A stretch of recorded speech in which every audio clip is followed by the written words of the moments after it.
Hello friends, welcome. Standard 10 subject English topic direct and indirect speech. મિત્રો તમે જાણો છો આપણે અગાઉના લેક્ચર્સની અંદર વિડીયોમાં ડાયરેક્ટ એન્ડ ઇનડાયરેક્ટ સ્પીચના સંદર્ભમાં વિધાન વાક્ય શીખ્યા છીએ, એના નિયમો શીખ્યા છીએ અને આની પહેલાંના વિડીયોમાં આપણે વિધાન વાક્યની એક્સરસાઇઝ કરેલી કે વિધાન વાક્ય છે તો એનું ડાયરેક્ટમાંથી ઇનડાયરેક્ટ સ્પીચમાં કેવી રીતે રૂપાંતર કરી શકાય. તો આજે મિત્રો આપણે આગળનો એક વધારે નિયમ શીખીશું. ડાયરેક્ટ એન્ડ ઇનડાયરેક્ટ સ્પીચની અંદર આજે આપણે એક નવો નિયમ અને નવું વાક્ય લેવાનું છે. વિધાન વાક્ય સમજી ગયા. હવે જોઈશું આપણે પ્રશ્નાર્થ વાક્ય એટલે કે ઇન્ટ્રોગેટિવ સેન્ટેન્સ. આ પ્રશ્નાર્થ વાક્ય જો ડાયરેક્ટ સ્પીચમાં છે તો આપણે એને કેવી રીતે ઇનડાયરેક્ટ સ્પીચમાં પરિવર્તન કરશું, એના નિયમો છે શોર્ટ એન્ડ સ્વીટ. મિત્રો માત્ર બે નિયમ તમારે નવા યાદ રાખવાના રહેશે. અહીંયા ધ્યાન આપશું તો પ્રશ્નાર્થ વાક્ય જે હોય ડાયરેક્ટ સ્પીચની અંદર તો એના માટેના માત્ર તમારા બે નવા રૂલ્સ, બે નવા નિયમો યાદ રાખવાના છે. હવે અહીંયા આપણે ફોકસ કરીએ, ધ્યાન આપશું. લેસન રિપોર્ટિંગ વર્બ એટલે આપણે એને ટૂંકમાં આરવી તરીકે ઓળખીએ છીએ. આરવીનો ફેરફાર રિપોર્ટિંગ વર્બમાં જો પ્રશ્નાર્થ વાક્ય હોય તો રિપોર્ટિંગ વર્બમાં કેવી રીતે ચેન્જીસ પરિવર્તન થશે. તો રિપોર્ટિંગ વર્બમાં થતો ફેરફાર એટલે આરવીનો ફેરફાર આપણે પહેલાં સમજીશું. વાક્ય પ્રશ્નાર્થ હોય તો મિત્રો બીજી વાર સમજ આપી દઈએ. પ્રશ્નાર્થ વાક્ય એટલે શું? પાછું એ આપણે પ્રશ્ન થાય તો જે વાક્યને અંતે પ્રશ્નાર્થ ચિહ્ન આવતું હોય એ વાક્યને આપણે પ્રશ્નાર્થ વાક્ય કહીએ છીએ, બધાને ખબર જ છે. ડાયરેક્ટ સ્પીચની અંદર પ્રશ્નાર્થ વાક્યમાં જો સે આપેલું હશે તો એનું ઇનડાયરેક્ટ સ્પીચમાં આસ્ક કરવાનું રહેશે. ASK ask. જો ડાયરેક્ટ સ્પીચની અંદર સેઝ આપેલું હોય તો એનું ઇનડાયરેક્ટ સ્પીચ બનાવતી વખતે આપણે એનું આસ્ક અને એસ લાગેલો હશે. આ સેઝનું થશે આસ્ક પર ASKS. જો ડાયરેક્ટ સ્પીચની અંદર પ્રશ્ન વાક્યમાં સેડ આપેલું છે તો એનું ઇનડાયરેક્ટ સ્પીચમાં રૂપાંતર કરતી વખતે આપણે આસ્કનું ભૂતકાળ આસ્કડ મૂકવું પડશે. અહીંયા પણ પહેલાં વિધાન વાક્ય મુજબના જ રૂલ્સ લાગુ પડે છે. આ સે મૂળરૂપ છે તો આસ્ક મૂળરૂપ, સેજ એસવાળું રૂપ છે તો આસ્ક એસવાળું રૂપ, અને સેડ ભૂતકાળનું રૂપ અહીંયા છે તો પણ આસ્કનું ભૂતકાળ આસ્કડ મૂકવાનું રહેશે. Okay, is it clear? આટલું આપણે સમજી ગયા. નેક્સ્ટ, હવે આ ફેરફાર કેવી રીતે થશે? અહીંયા સાંભળનારની આપણે કોઈ જરૂર નથી. વિધાન વાક્યમાં એવું હતું કે જો સાંભળનાર હોય અને સાંભળનાર ન હોય તો બંનેમાં અલગ અલગ ફેરફાર થતા. અહીંયા એવું નથી. પ્રશ્ન વાક્યની અંદર રિપોર્ટિંગ વર્બમાં ફેરફાર કરવા માટે સાંભળનારની આપણે કોઈ જરૂર નથી. એટલે કે લિસનર છે અથવા નથી, પ્રેઝન્ટ છે એબસન્ટ છે, એનાથી કોઈ આપણે ફેર પડતો નથી. આપણે સીધું સેડનું આસ્ક અને આસ્કડ કરવાનું રહેશે. ઓકે, આગળ જઈએ. નેક્સ્ટ, રિપોર્ટિંગ વર્બ પછીનો ફેરફાર આવે છે સંયોજક. આપણે જાણીએ જ છીએ કે અલ્પવિરામ, આ સાતડા જેવું જે નિશાન છે અલ્પવિરામ, એને આપણે સંયોજક કહીએ છીએ. અહીંયા સંયોજક મૂકવાનું આવશે. તો આ સંયોજકમાં થતો ફેરફાર જોઈએ. એમાં તમારે બે નિયમો યાદ રાખવાના છે મિત્રો. વેરી સિમ્પલ, સાવ સરળ નિયમો છે.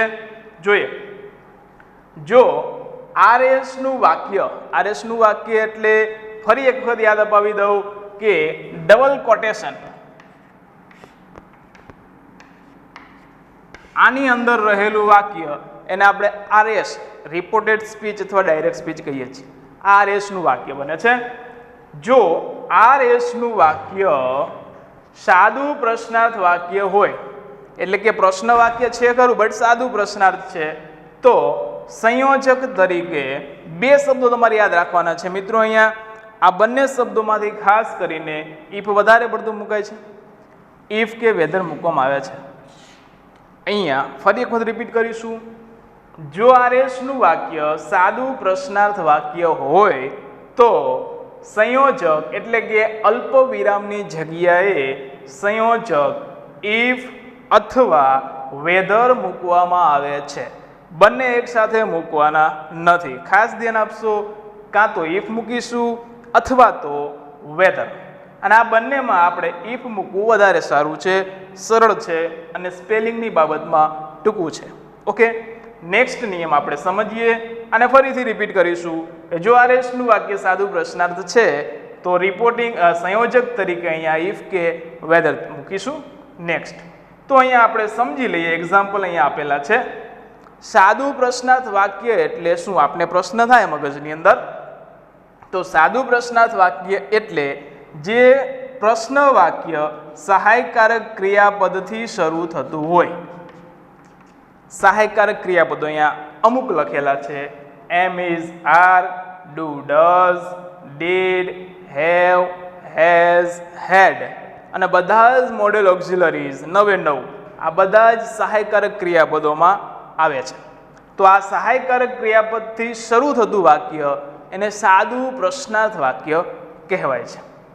નેક્સ્ટ જોઈએ બીજો નિયમ. જો આરએસનું વાક્ય, આપણે ખાસ ફોકસ કરશું આરએસ રિપોર્ટેડ સ્પીચનું વાક્ય WH પ્રશ્નાર્થ છે, એટલે કે WH પ્રશ્નાર્થ હોય તો સંયોજક એટલે અલ્પવિરામની જગ્યાએ સંયોજક તરીકે જે તે WH શબ્દ મૂકવામાં આવે છે. આને સમજીએ, WH પ્રશ્નાર્થ એટલે શું?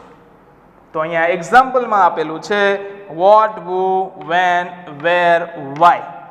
એટલે શોર્ટ એન્ડ સ્વીટમાં સમજીએ તો જે શબ્દ WH થી શરૂ થાય છે એને આપણે WH શબ્દ કહીશું. એટલે કે વોટની અંદર WH, વુની અંદર WH, વેનમાં WH છે, વેરમાં WH છે અને વાયમાં પણ WH છે. આની અંદર એક અપવાદ રૂપ આપણે જો WH શબ્દ લેવાનો હોય તો એ હાવ બને છે, હાવ.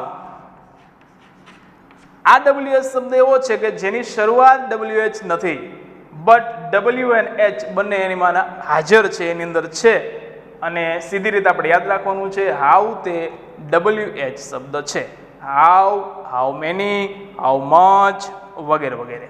ઓકે, તો ફરીથી રિપીટ કરીશું કે જો આરએસનું વાક્ય WH પ્રશ્નાર્થ હોય તો સંયોજક તરીકે આપણે જે તે WH શબ્દ મૂકવામાં આવે છે. ઓકે, તો અહીંયા પ્રશ્નાર્થ વાક્યના આપણે ટોટલ 3 નિયમો શીખ્યા છીએ. પહેલો નિયમ છે રિપોર્ટિંગ વર્બ. બીજો એની અંદર 2 પેટા પ્રકાર પડે છે. સંયોજકના નિયમની અંદર 2 આવશે. એક સાદું પ્રશ્નાર્થ હોય તો સંયોજક ઇફ વેધર આવે છે અને WH પ્રશ્નાર્થ હોય તો સંયોજક જે તે WH શબ્દ આવે છે. હવે આગળ બીજા તમારે પ્રશ્ન વાક્યમાં કોઈ જ નિયમ યાદ રાખવાના નથી. બાકીના નિયમો વિધાન વાક્યને અનુરૂપ જ રહે છે. નેક્સ્ટ આપણે જોઈએ વિદ્યાર્થી મિત્રો, આરએસનું વાક્ય જે પ્રશ્નાર્થ છે, આરએસની અંદર રિપોર્ટેડ સ્પીચમાં પ્રશ્નાર્થ વાક્ય આપેલું હશે.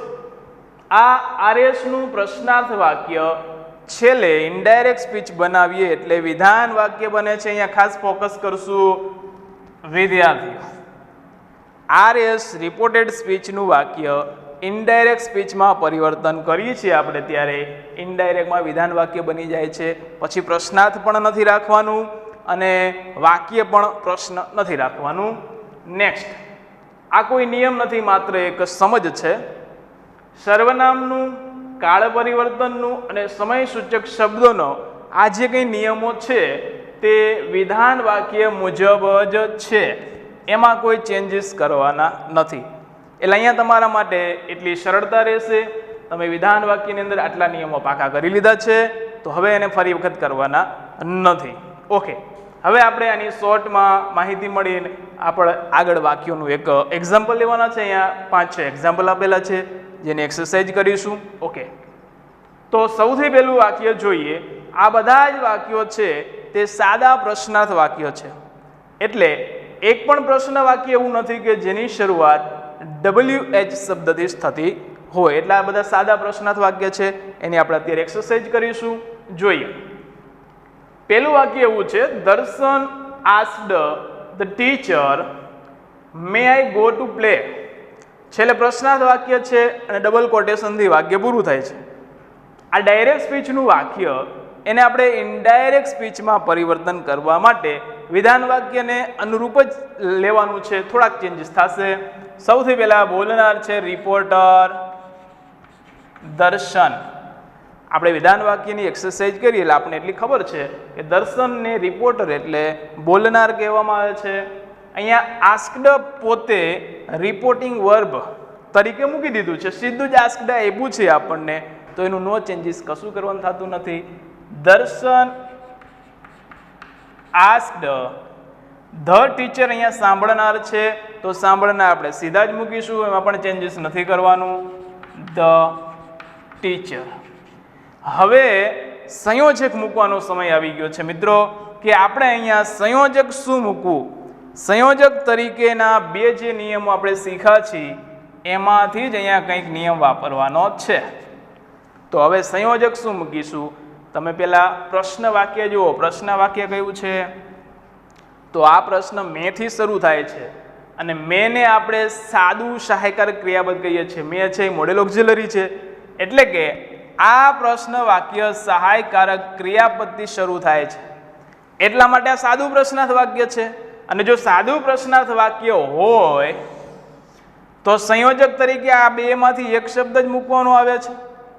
ઓકે, તો હવે આપણે આ બેમાંથી કોઈ પણ એકને સંયોજક બનાવીશું. મોટા ભાગે આપણે ઇફને સંયોજક બનાવીશું. ઓકે, તો સંયોજક મૂકીશું ઇફ. ઓકે, હવે જોવાનું છે વિદ્યાર્થીઓ કે આગળનું વાક્ય છે એ પ્રશ્ન ન રહી જાય, એને વિધાન બનાવવાનું છે. તો સૌથી પહેલા આપણે મેને થોડી વાર માટે અહીંયા મૂકી દઈશું, એને અડતા નથી. અને એના પછીનું જે સર્વનામ વપરાયેલું છે એને લેશું, એટલે કે આઈ. તો અહીંયા આઈ સર્વનામ જે છે તે પ્રથમ પુરુષનું સર્વનામ છે. તો પ્રથમ પુરુષનું સર્વનામ વપરાયેલું હોય તો અહીંયા બોલનાર મુજબ આપણે ફેરફાર કરવાના થશે. તો બોલનાર છે કોણ? રિપોર્ટર. તો કે દર્શન છે, તો આઈનો ફેરફાર સીધો દર્શનને ધ્યાનમાં રાખી કરવાનો છે. આઈ કર્તા વિભક્તિનું છે એટલે દર્શનની કર્તા વિભક્તિ શું બને છે? યસ, હી બનશે. તો ઇફ કર્તા વિભક્તિ હી, આનું ચેન્જીસ આપણે કરી દીધું. હવે મેનું અહીંયા શું મૂકવું? તો મે છે એ ડાયરેક્ટ સ્પીચમાંથી ઇનડાયરેક્ટ સ્પીચમાં લઈ જઈએ તો મેનું ભૂતકાળ માઇટ થશે, કારણ કે કાળ પરિવર્તન કરવું પડશે. તો મેનું થશે અહીંયા માઇટ. ઇફ હી માઇટ, અને માઇટ પછી ક્રિયાપદનું મૂળરૂપ ગો, તો ગો જ આવશે. ટુ પ્લેનું ટુ પ્લે રહેશે.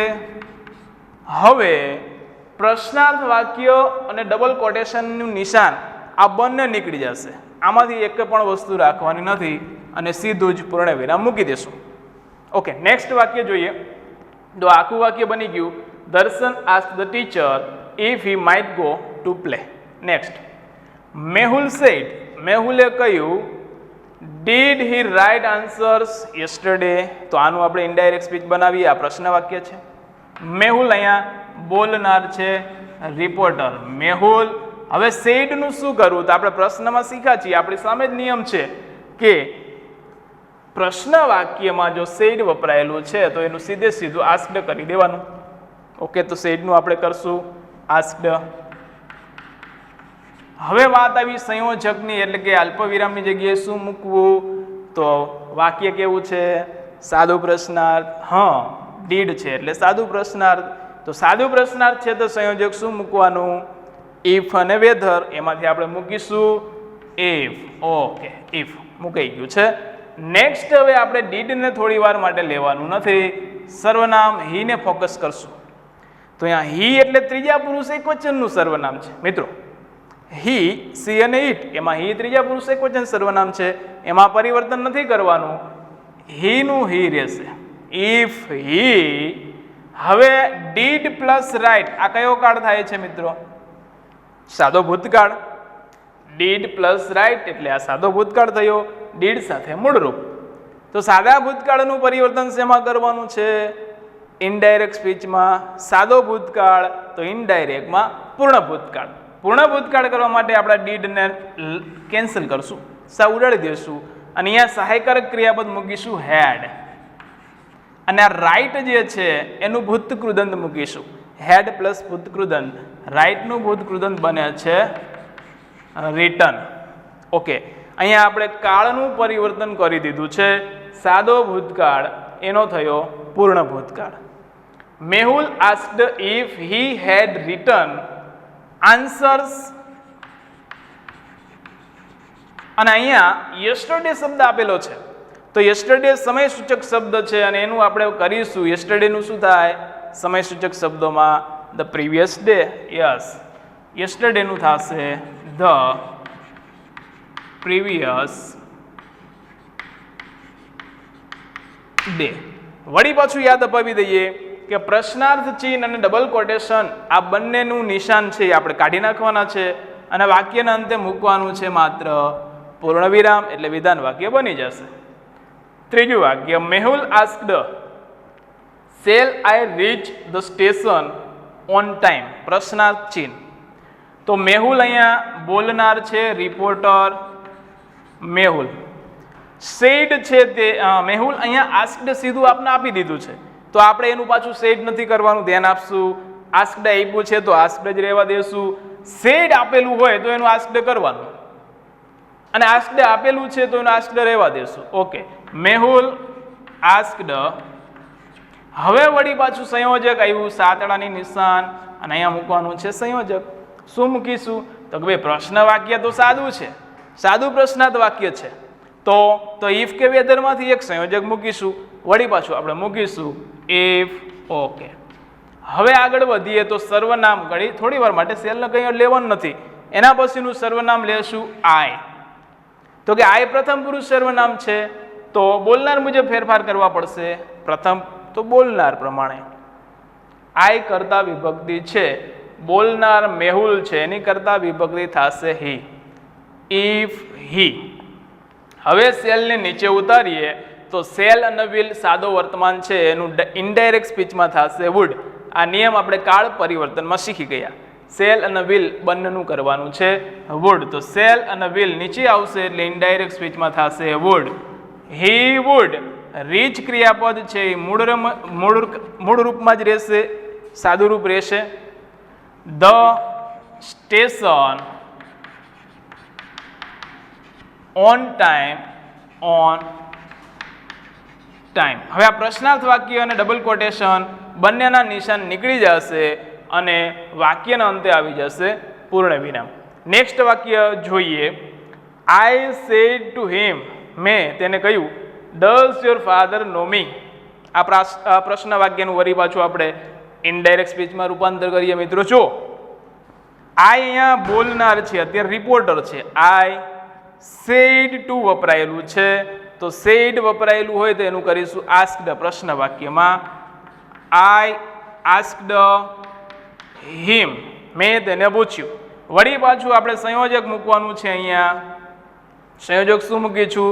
તો કે પ્રશ્ન વાક્ય છે અને વળી પાછું સાદું પ્રશ્ન વાક્ય છે તો સંયોજક આવે છે ઇફ. હવે આગળ વધીએ તો અહીંયા ડઝ આપેલું છે જે ક્રિયાપદ છે એનાથી આપણે વાક્ય શરૂઆત ન કરી શકીએ એટલે ડઝને થોડી વાર માટે આપણે મૂકી દઈશું અને એના પછીનું સર્વનામ લઈએ તો યોર અને એની સાથે જોડાયેલું છે ફાધર એટલે યોર ફાધર.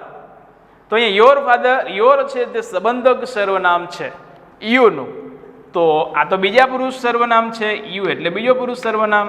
તો યોર છે તે પણ બીજા પુરુષનું સર્વનામ ગણાય. તો હવે આપણે સાંભળનાર પ્રમાણે ફેરફાર કરવા પડશે. સાંભળનાર કોણ છે? તો કે હિમ એટલે તે ત્રીજો પુરુષ એક વચન હી. જો અહીંયા યોર છે તે સંબંધક વિભક્તિ વપરાયેલી હોય તો આપણે હિમનું પણ સંબંધક વિભક્તિ એટલે કે હીઝ વાપરવું પડશે. He him, his. ફાધરનું ફાધર. If his father. અહીંયા આપણે આટલું મૂકી દીધું છે. હવે કાળનું લેશું તો કે ડઝ પ્લસ નો એટલે આ સાદો વર્તમાન કાળ છે એનો કરવો પડશે. તો કાળ પરિવર્તનના નિયમ મુજબ સાદો વર્તમાન કાળ હોય તો ઇનડાયરેક્ટ સ્પીચમાં સાદો ભૂતકાળ થશે. જોઈએ તો ડઝને સીધું આપણે ડિલીટ કરીશું અને નો જે મૂળરૂપ ક્રિયાપદ છે એનું ભૂતકાળનું રૂપ મૂકી દઈએ. If his father. નોનું ભૂતકાળનું રૂપ થશે ન્યુ. હવે અહીંયા આવ્યું છે મી સર્વનામ. મી સર્વનામ છે પ્રથમ પુરુષનું કર્મ વિભક્તિ. તો બોલનાર મુજબ ફેરફાર કરીશું. તો મીને ધ્યાનમાં રાખી બોલે છે અત્યારે અહીંયા આઈ. મી કર્મ વિભક્તિ હોય તો આઈ નું કર્મ વિભક્તિ મૂકવાનું થશે પેલી સાઈડ, તો મી જ આવશે. ઓકે. પ્રશ્નાર્થનું ચિહ્ન અને ડબલ કોટેશનનું નિશાન બંને નીકળી જશે અને વાક્ય બને છે અહીંયા વિધાન. ધ્યાન આપશું ખાસ કરીને. પાંચમું વાક્ય, હેતલ સેડ ટુ મીના. હેતલે મીનાને કહ્યું, will you bring this pen for me. અહીંયા ધ્યાન આપીશું. હેતલ અહીંયા રિપોર્ટર એટલે બોલનાર છે. હેતલ સેડ ટુ છે તેનું આપણે આસ્ક્ડ કરશું પ્રશ્ન વાક્યમાં. હેતલ આસ્ક્ડ, મીના સાંભળનાર છે. મીના, હવે અહીંયા સંયોજક મૂકવાનું છે વળી પાછું, તો અલ્પવિરામની જગ્યાએ સંયોજક શું મૂકીશું? હા, સાદું પ્રશ્નાર્થ વાક્ય છે તો ઇફ અને વેધર. આપણે શોર્ટમાં ઇફ જ મૂકવાનું છે. If, okay, if you. હવે અહીંયા જોઈએ તો વિલ થી પ્રશ્ન વાક્યની શરૂઆત થાય છે, બટ આપણે વિલ ક્રિયાપદને લેવાનું નથી, થોડી વાર માટે મૂકી દઈશું અને યુ સર્વનામને આગળ લાવશું. યુ એટલે બીજો પુરુષનું સર્વનામ છે, આ તો સાંભળનાર પ્રમાણે ફેરફાર કરશું. સાંભળે છે અહીંયા મીના. મીના એટલે ત્રીજો પુરુષ એકવચન સી. જો યુ કરતા વિભક્તિ હોય, અહીંયા યુ કરતા છે એમ કેમ ખબર પડે? તો યુ પછી અહીંયા ક્રિયાપદનું મૂળરૂપ આપેલું છે. યુ પછી ક્રિયાપદ આવે તો યુ કરતા વિભક્તિ કહેવાય. તો યુ કરતા વિભક્તિ હોય તો સાંભળનારની કરતા વિભક્તિ મીનાની કરતા વિભક્તિ એટલે અહીંયા મૂકવાની થશે સી. ઓકે, નેક્સ્ટ જોઈએ તો વિલ, સેલ અથવા વિલ. હવે કાળાને આપણે નીચે ઉતારીશું. સેલ કે વિલ હોય તો એનું ઇનડાયરેક્ટ સ્પીચમાં શું બનશે? વુડ. ઓકે, તો સેલ વિલ નું આપણે કરીશું would. Next, will plus bring હતું તો વુડ સાથે પણ મૂળરૂપ બ્રિંગ જ આવશે. બ્રિંગ. ધીસ નું થશે, આ ધીસ જે છે એ સમયસૂચક શબ્દ છે વિદ્યાર્થી મિત્રો. ધીસ નું આપણે શું કરીશું તો કે ધેટ. That pen four. હવે વળી પાછું એ સર્વનામ આવે છે મી. આ મી સર્વનામ એટલે પ્રથમ પુરુષનું સર્વનામ. તો હવે આપણે બોલનાર પ્રમાણે ફેરફાર કરવા પડશે. બોલે છે અત્યારે અહીંયા હેતલ, તો હેતલને ધ્યાનમાં રાખી પરિવર્તન કરીશું. હેતલનો ત્રીજો પુરુષ એકવચન સી થાય છે. જો મી કર્મ વિભક્તિ છે તો આપણે હેતલનું કર્મ વિભક્તિ એટલે કે સી નું કર્મ વિભક્તિ શું થશે? યસ, હર મૂકવું પડશે. પ્રશ્ન વાક્ય અને ડબલ કોટેશનનું નિશાન છે એને કાઢી નાખવાનું છે અને વાક્યના અંતે મૂકવાનું થાય છે પૂર્ણ વિરામ. તો વિદ્યાર્થી મિત્રો, આપણે અત્યારે પ્રશ્નાર્થ વાક્યની ટોટલી સમજ મેળવી છે. પ્રશ્નાર્થ વાક્યમાં સાદું પ્રશ્નાર્થ વાક્ય અને WH પ્રશ્નાર્થ વાક્ય બે પ્રકારના વાક્યો આવે છે. એમાંથી અત્યારે આપણે સાદા પ્રશ્નાર્થ વાક્યની એક્સરસાઇઝ અને એક્ઝામ્પલ જોયા છે, એને સોલ્વ કર્યા છે. નેક્સ્ટ વિડીયોની અંદર, આવતા વિડીયોમાં આપણે WH ક્વેશ્ચન છે, WH પ્રશ્નાર્થ એની માહિતી મેળવશું. Thank you.